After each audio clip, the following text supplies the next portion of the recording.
It's been about 1 month without my mango, and I think I'm gonna be weird about it forever.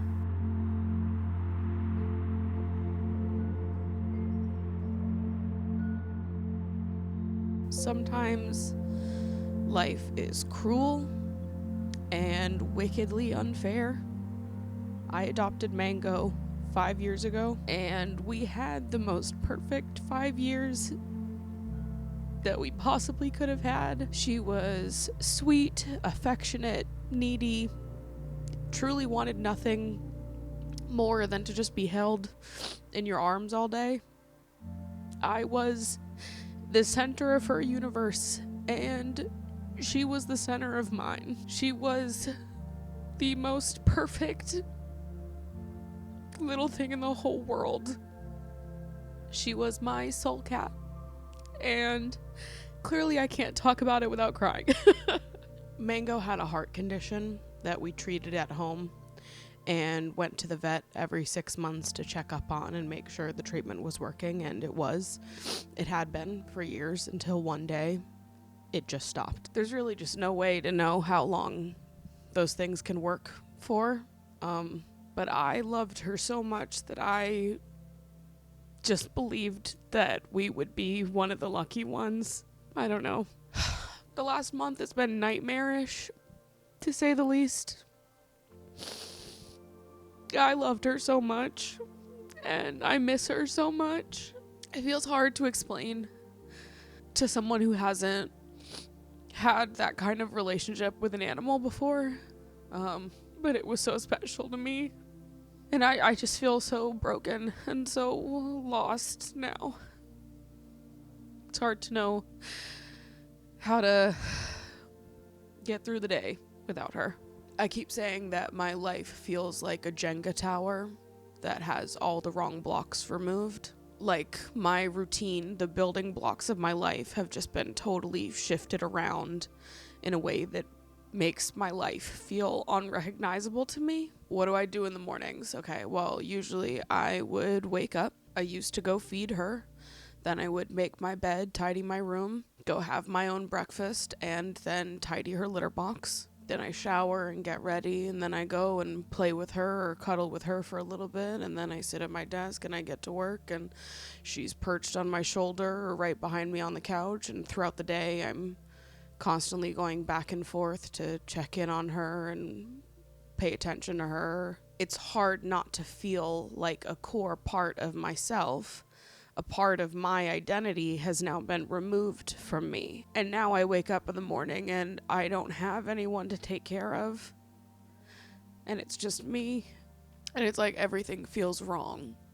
Trying to go back to the way my life was before, get back into my same routines and habits, feels wrong. I feel like I am cosplaying a life that isn't mine, like I'm playing dress up and just going through the motions, but simultaneously living a life that looks any different than the one I shared with her also feels wrong, because why would I ever want to live a life that is unrecognizable to the one that I shared with her? Because it was perfect.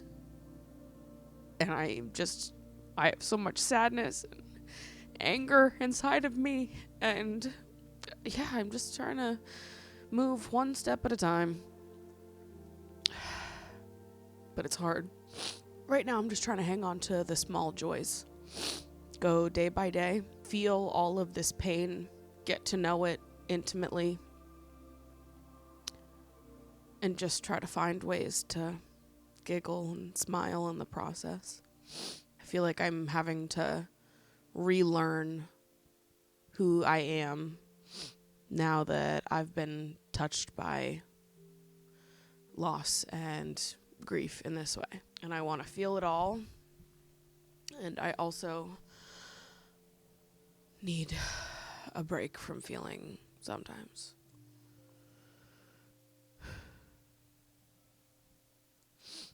I just miss her. When Mango passed, everyone in my life rallied around me to hold me up and take care of me and Truly, it was my friends and family's constant checking in on me and showing up to my apartment that kept me afloat. I wasn't alone for the first week that it happened. It was comforting to be so known by the people that loved me in those moments, but I also felt acutely aware that there would be a time where I was alone in my grief. When everyone goes home and we're a month down the line and it's just me sitting in this feeling, how will I be able to cope? And now I'm there in that moment. Everyone has obviously still been so kind and supportive of me, but we're out of the initial shock of it all.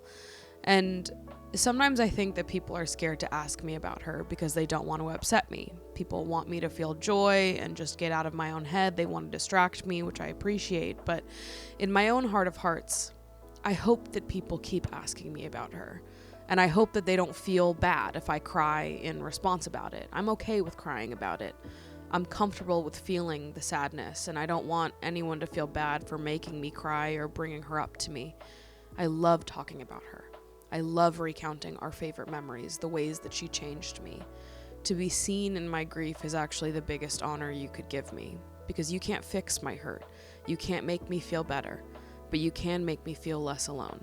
You can sit with me. You can hear me. You can see her through me. So ask me about Mango. And don't feel bad if I cry when I respond. It's part of my grief, and I'm comfortable with it.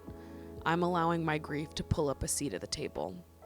I just don't want other people to feel weird that it's there with us. So I stopped into this stationery store that I saw people talking about online, Loaf on Paper. They obviously had so many little cat cards and pieces of art in there, so you know I had to get some. I thought this one was cute. I've been writing more cards to my friends, trying to get into snail mail. So whenever I see a cute card, I gotta get it. Got this one too. Sweet. But I think my favorite thing that I found was this art print. Cats having a little snack. Pretty awesome. Something that's been kind of interesting to me throughout my grief journey so far is noticing how the most random things make me sad, which is probably normal and expected, but I just have never experienced this before. I learned a couple days ago that when I shower, if I don't blow dry my hair relatively soon after I get out of the shower, I do get sad, because if I notice my hair dripping water, being dripping wet in any way, it reminds me of when Mango was a baby. She would always lick the water droplets off the ends of my hair when I got out of the shower, which I hadn't thought about in a while because she stopped doing it the older that she got. But like, there I was sitting on my bed the other day in a towel, just being lazy and procrastinating, getting ready, and I'm feeling the water drip down my back, and all of a sudden I'm sad, and I'm like, damn, okay, guess I'm not allowed to be a little bit lazy when I get out of the shower anymore, because that makes me sad. But also, I'm not trying to avoid sadness. But also, it's hard for me to embrace that this is just a part of my life now. I don't know. I guess I don't know how to grapple with that or accept it. It's like I'm trying to accept that this sadness and this like hollowness in my chest is just a part of my life now. But it's also hard for me to accept that that this is just, it is what it is. And a lot of people have been giving me some helpful reframes, which has been nice. Like I mentioned on the podcast last week that I had this thought when I was journaling the other day that I'll never have the best day ever again. And bear with me, because I know that I'm being negative, and that's just how I am right now. So sorry. I'm usually a glass half full kind of girl, but right now I'm not. But I mentioned something about how I feel like I'll never have the best day ever again. And the next day I do have a good day. Calling it the best day ever would feel like a lie, because in order for something to be the best day ever, I would have had to spend some of it with her. And so that's weird to be like, I'll never have the best day ever again. It's just sort of like all downhill from here, which I know is crazy. I'm only 28. My life can't possibly be all downhill from here, but that is what it feels like because the grief is so heavy. But then somebody commented on that episode being like, well, the next day you have the best day ever, it'll be because of her. She'll have brought you that best day ever. And that was helpful. So thank you for that reframe, whoever you are. It was helpful to think about the good things that happened to me as being presents from her. Yeah, fuck. Now I'm crying in the park. So anyways, I went to the stationery store. I bought some cat artwork. Because even though I don't have a cat anymore, I'm still a cat lady. Today was my dear friend August's birthday. They've been a friend of mine since we were in the 6th grade, and they remain one of the best friends that I've ever had. They were one of the people who dropped everything to be with me, slept on my couch so I wouldn't have to be alone during that first week without Mango.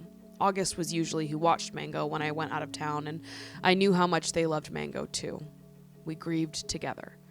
Their companionship to me in that time is something that I will never, ever forget. So today, we celebrated August.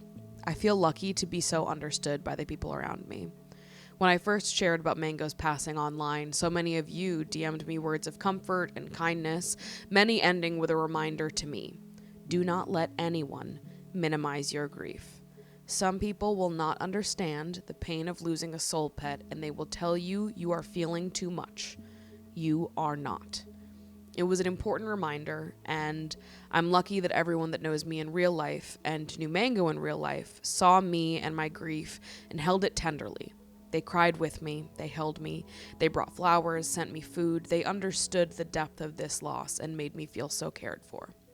And I always know that in sharing myself online, I open myself up to people that I would never know in real life who would treat me differently than the people that I love, and I'm okay with that too. I'm okay with someone thinking I'm being dramatic or that my pain is too much, because I know something that they don't, and it's love. I know a kind of love that they can't even fathom, and I hope that everyone gets to share a kind of deep and uncomplicated love with an animal someday. We knew only love, only good memories. She loved me effortlessly, and I loved her the same way. Uncomplicated really feels like the best word for it. 5 perfect, uncomplicated years, and I hope everyone gets to know a love like that someday. I hope it changes you the way it changed me, because I will be brave enough to let love change me. I will not let loss scare me from loving this heart again someday. My heart is big enough, can spread far enough to love again, but only because she helped expand me in ways I couldn't have even imagined before I adopted her. If I was put back in the past, knowing how everything would turn out in the end, I would do all the same things, make all the same choices, love exactly as hard as I did, grieve exactly as hard as I am now, because she was so precious to me. And I will find her in every lifetime. Today has been one of those stay in your pajamas all day kind of days. It's literally 6:30 p.m. and I've not taken off my pajamas all day. I did do my makeup though, so I could feel like a little bit like I contributed something. I don't know why I did it. Okay, but something kind of happy. When I was going through all of my old pictures of Mango, I remembered that someone a couple years ago had painted this picture of Mango and I went back on Instagram to go find it, find the person that did it, and see if maybe they still had the painting, and if they did, if I could buy it off them. And I'm sure you can tell where this story is going, but they did still have the painting. They offered to send it to me, which was so fucking nice, and I am like just over fucking joyed to have this in my home. I'm like scared to take it out of the packaging, but I just bought a frame for it. Maybe it's a little strange for me to have this sexy, gorgeous portrait of myself hanging in my home, but I don't give a fuck. Isn't it so perfect? When I remembered that this existed, I was like, I have to have it in the worst way. It just feels like the perfect capture of the chapter of my life that I shared with Mango. Being beautiful, fat, and gorgeous in my 20s, getting to live alone and be independent for the first time ever with my girl. It's me and you against the world, Mang. Even now, till forever, baby. Let's get this hung up. My entire apartment is like a Mango museum, which I kind of have been liking. At first I thought that being home would make me sad because everything in here reminds me of her, but it's actually been the total opposite, where I love being reminded of her, and I love that when I am, you know, sitting in this corner of the couch, I can almost imagine her crawling up and sitting on my chest.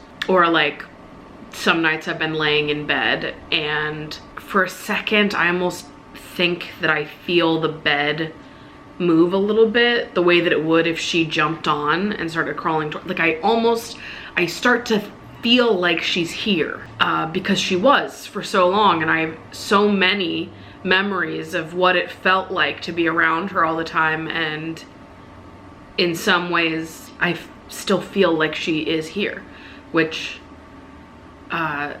sometimes feels comforting. I don't know when it's gonna become weird that I have so much cat stuff and no cat. Her cat tree obviously is taking up so much space in the corner here. It's like a fucking monument to her. I should get a plaque for it if it's gonna stay here.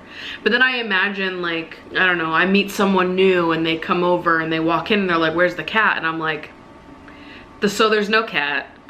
My house looks like a cat lives here because I'm insane. I still haven't touched her litter box, which is probably gross, but I don't know why I can't bring myself to touch it. So it's still in the corner. Well, I'll get to it eventually. I don't know. I don't fucking know. And there's still hair everywhere. I keep finding like pieces of my hair intertwined with hers. Like these just little balls of our collective fur. And I keep saving them. I don't know what I'm gonna do with it, but I am gonna keep it. And it's like, I don't know why things like that make me feel sentimental, where I'm like, I can't remove the hair out of the carpet. I can't get rid of it.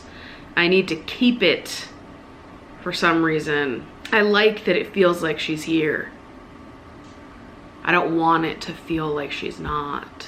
But I don't know when it becomes weird that I'm hanging on to all these things. And I guess it doesn't matter. It doesn't matter if other people think it's weird, if this is part of my grief journey.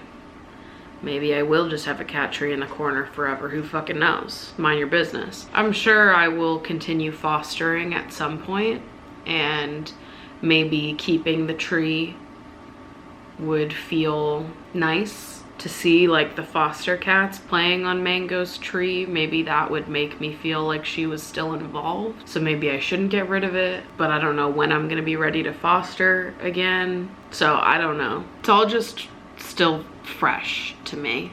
So I feel like I kind of exist in this state of limbo where I'm like, maybe I should figure that out, but I'm not gonna.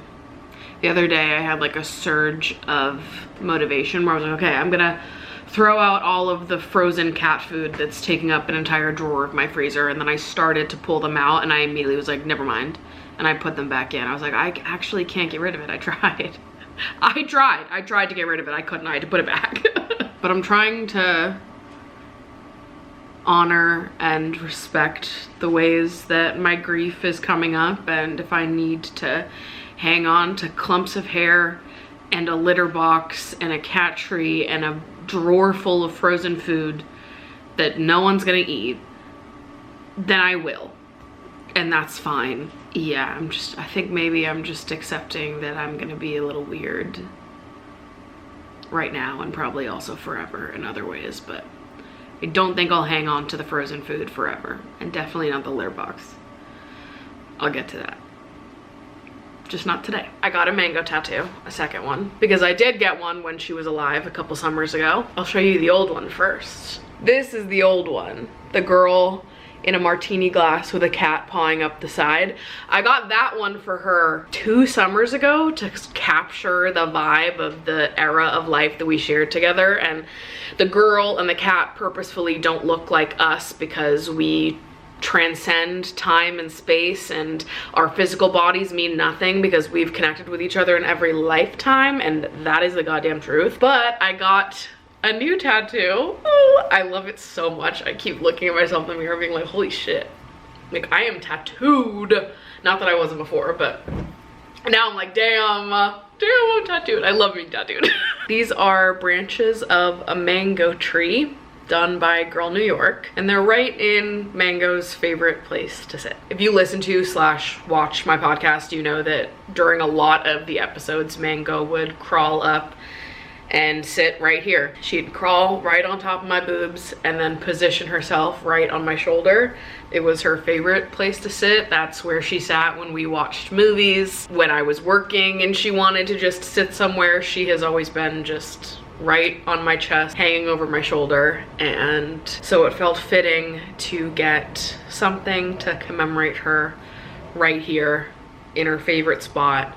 And now when people look at me, they also get to see her. I'm really happy with it. It felt really cathartic and almost like a release in some ways to sit down and feel the pain of a tattoo right on my chest like this. I had a feeling that that would feel like a release to me, but it really did in the moment, and I just love how they turned out. Girl New York also did this tattoo like 5 years ago, and I loved how that tattoo turned out, so I wanted to go back to her for something as special as this one. Leaning into my creativity has felt really important over the last month. I think it's been helping me to process my grief, and so naturally I've been writing a lot. And as I was thinking about what feels inspiring or exciting to me right now, I kind of thought that it could be fun to do a poetry / photography / mixed media art snail mail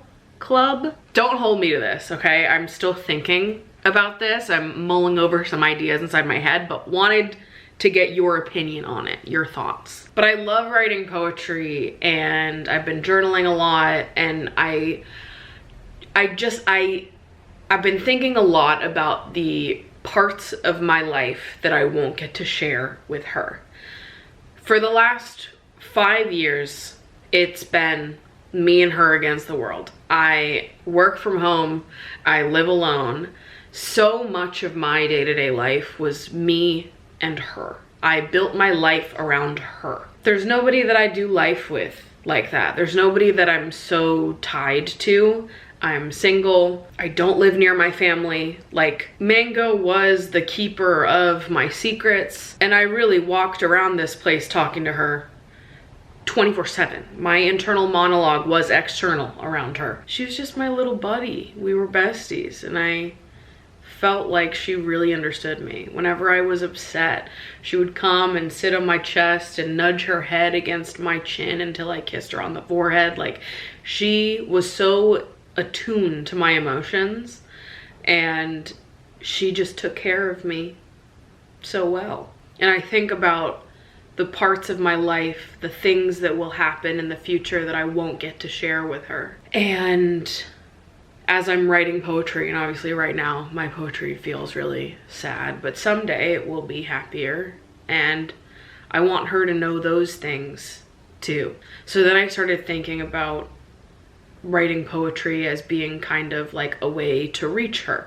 Postcards to Mango, updates on my life and how I'm feeling, still keeping in touch with her, but now I have to do it through writing rather than through cuddling up and talking with her. So I've been thinking maybe it would be fun to add a snail mail club as a part of the Patreon perks. Monthly or quarterly, I don't know how often I'd be able to do this. You get a piece of snail mail that is a poem on one side and a piece of photography or something that I have cooked up to pair with the piece of poetry. So I wanted to show you what I made this month. It was really healing to make and to go through the process of this. And then I went on a little photo walk earlier this week, and I found this door that had the word homesick graffitied next to it.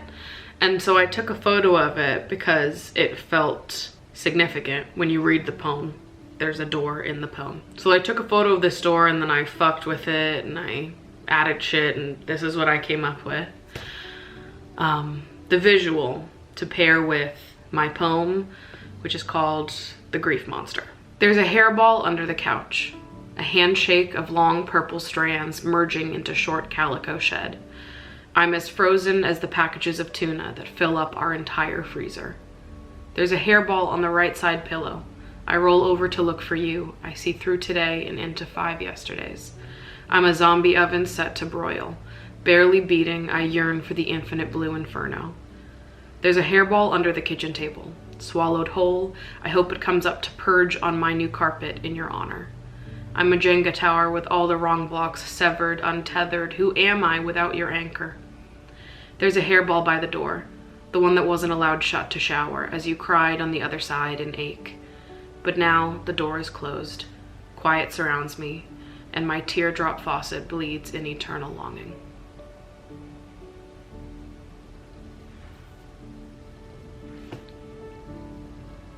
So if you ask me how I've been doing these past few weeks, month, the answer is bad. I've been doing really bad. We're just taking it one day at a time, one step at a time, and just trying to become more familiar with my grief. I miss her so much.